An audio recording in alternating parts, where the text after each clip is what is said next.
سلامونه احترامات قدرمنو، نن تاسو سره د یو داسې ښځې واقعه شریکوم چې هغې د خپل نوکر نه د بدکارۍ یا د زنا غوښتنه کوله، خو دغه نوکر یې ورسره بیا څه وکړل. ویډیو تر اخره وګورئ. د دغه ښځې مکمل واقعه در سره شریکوم.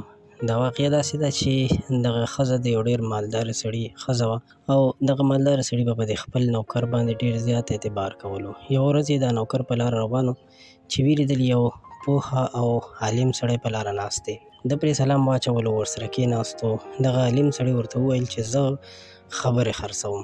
هغه ورته وویل چې خبره په څو روپۍ خرڅوې؟ ده ورته وویل چې په 10,000 روپۍ یو خبر خرڅوم. ده سره په جیب کې 20,000 روپۍ وې. 10,000 روپۍ ورته ورکړې. ورته وویل یو خبر راته وکړه. هغه ورته وویل چې هېڅکله هم په امانت کې خیانت مه کوه.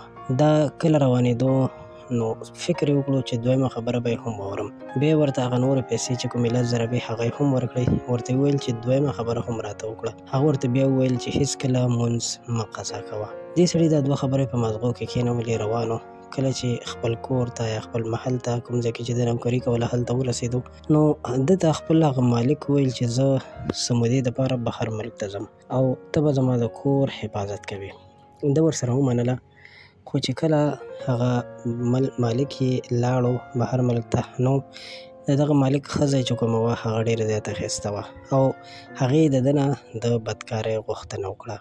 دې سړي ورسره نه منله، ځکه چې ده فکر کولو دا زما د مالک ښځه ده، زه په کومه خوله یا په کوم مخ باندې دې سره داسې کار وکړم. خو بیا هم چې هغې نه پرېښودو، نو ده ترېنه د څه وخت دپاره هغه خپل ځای جدا کړو. یعنې د ورځې به راتلو، کار به یې کولو، ماښام کې به واپس تلو.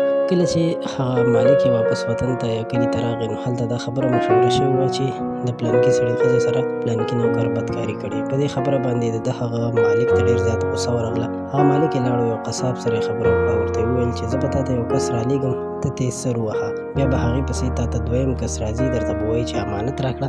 نو هغه سړی چې کوم لومبنی تا سر ترې وهلی وي هغه به په بوجۍ کې ته بند کړي او دغه دویم کس له به یې ورکړي. دغه قصاب ورسره هم ومنله او قصاب ته یې ښه ډېرې پیسې هم ورکړې. نو کله چې دغه مالک دې خپل نوکر ته وویل چې لاړ شه د پلانکي قصاب نه غوښه راوړه، دا په لاره باندې را روان و. په لاره باندې چې کله را روان و، دې قصاب ته ورتلو چې په لاره کې اذان وشو.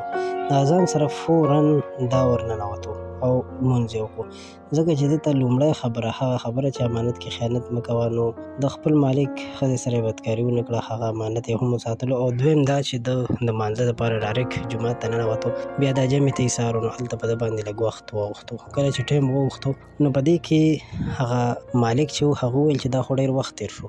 نو خپل زوی ته وویل چې ته لاړ شه او پلانکي قصاب ته ووایه چې ما ته امانت راکړه، د پلانکي سړي امانت راکړه. نو کله چې دا لاړو او هغه قصاب ته وویل، نو قصاب ته خو تر هغې پورې لا نوکر یې نه و رسېدلی. نو هغه فکر وکړو چې کوم دی نوکر دی، د دغه زوی نه یې ورله سر ووهلو، په بوجۍ کې یې واچولو. کله چې بیا د لمونځ وکړو، دغه نوکر یې ورغی او هغه ته یې وویل چې غوښه راکړه. نو هغه ورته دغه بوجۍ ورکړله او چې کله یې راوړه، نو ډېر زیات حیران شو دغه پلار یې، یعنې دغه مالداره سړی حیران شو چې دا څنګه چلو شو، دا خو زما د زوی سر راوړو. نو هغه ته بیا علم وشو او بیا چې کله ټوله قصه باندې پوه شو، نو بیا ډېر زیات خفه و، خو بیا پرې وخت تېر و. نو قدرمنو دوستانو، د دې واقعې مقصد دا دی چې هېڅکله هم تاسو د یو څه نه خبر نه یې، نو تر هغې پورې قضاوت مه کوئ تر څو پورې چې تاسو په هر څه باندې پوه نه شئ او تاسو ته حقیقت معلوم نشي. امید لرم ویډیو به ستاسو خوښ شوي وي. یو جهان مننه، خپل نظر راسره شریک کړئ او زموږ چینل ضرور سبسکرایب کړئ.